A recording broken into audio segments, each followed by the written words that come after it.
Al-Kushla. This building is one of the symbols of the memory of the city, with its happy and sad memories.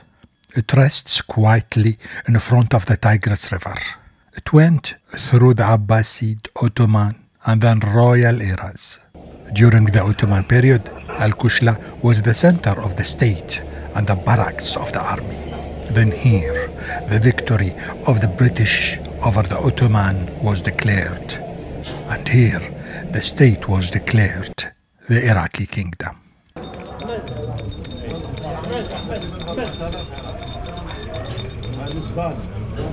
The scent of the place mingles with different periods, eras, Abbasid, Ottoman states, and even the headquarters of the black sheep and white sheep states is not far from here.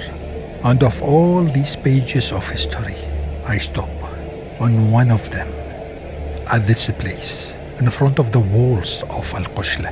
A blind man was sitting on the ground. His name was Subhi. He was reciting the Quran in the early hours of the morning. The former Prime Minister Nouri Al-Saeed used to like to hear his melodious and beautiful voice, so much so that he was often asking him to continue because he needed purity of mind and heart. He continued on this place until the opening of the Iraqi radio station, and he was appointed there as a reciter of the Quran in 1950. A salary was allocated to him, and he rose from the poor, destitute, to a well-known and well-deserved distinguished reciter. لبلبي وجو بارد وبخار وجلط ومدبس. Nouri Al-Saeed, we love him, not because he is an honest man or an idealist. He doesn't like idealism, and I will come back to this. And not because he was brutally killed and that his body was dragged through the beautiful streets of Baghdad, in which he liked to walk, but because he has a beautiful philosophy, which I remember and which could be a philosophy of life. Nouri Al-Saeed was a soldier known for his courage. His military training led him to the Istanbul Military Academy. His teacher was a German officer called Van Losso. In one of the maneuvers, a group of officers was tasked with defending a virtual village under the command of Nouri Al-Saeed, while the second group takes on the task of attacking it. During his defense, Al-Saeed was forced to retreat as the fortifications crumbled. Equipment and supplies became scarce and the attack intensified. He therefore decided to withdraw his forces to master them and to provide them with necessary ammunition and supplies, and then confront the attacking forces. The German officer decided to stop the maneuver, gather the forces, and give them a lecture to tell them that when the fortifications are not strong and are collapsing, when the ammunition is exhausted, the troops suffer from lack of equipment and numbers. So in this case, the concentration focuses only on defense, while excluding the idea or the possibility of withdrawal. A successful leader must manage to defend his village with the fortifications, weapons, ammunitions, and forces available, and use his spirit and energy with what is available in his hands, and fight to the last breath. Because if you withdraw from the first trench, you will withdraw from the second trench for other reasons or for the same. You must stay and defend the village until your last breath, even if the defending force is destroyed in its entirety, it and the village.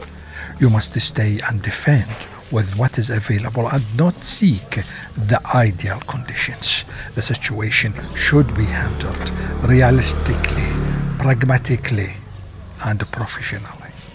Al-Saeed learned the lesson to be practical and professional and to move away from idealism, even though he was criticized for not having ideal conditions.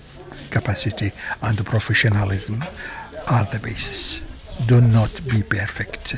Use what is at your disposal. Do not wait for the situation to become ideal to act, because this, you would lose your village, your only chance. So work hard and seek successes with what is available without idealism. The durability of a man's success depends on his consistency in discipline and resistance.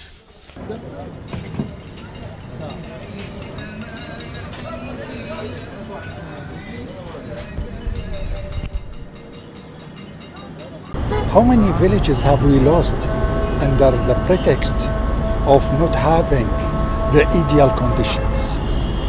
How many beautiful and important opportunities have we lost without defending them? We should have defended our village to the last breath, but we didn't have the German officer who teaching us the lesson.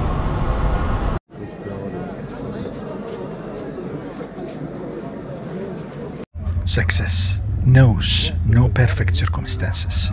Success is patience maintained. It's preserving and having patience and getting used to it. It is setting goals and sticking to them.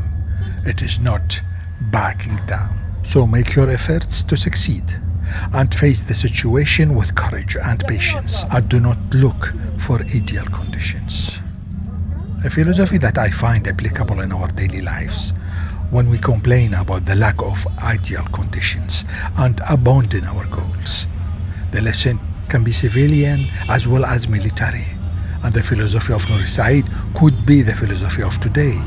The village is the goal, it is the future, and it should not be abandoned under the pretext of poor ideal conditions. Happy New Year.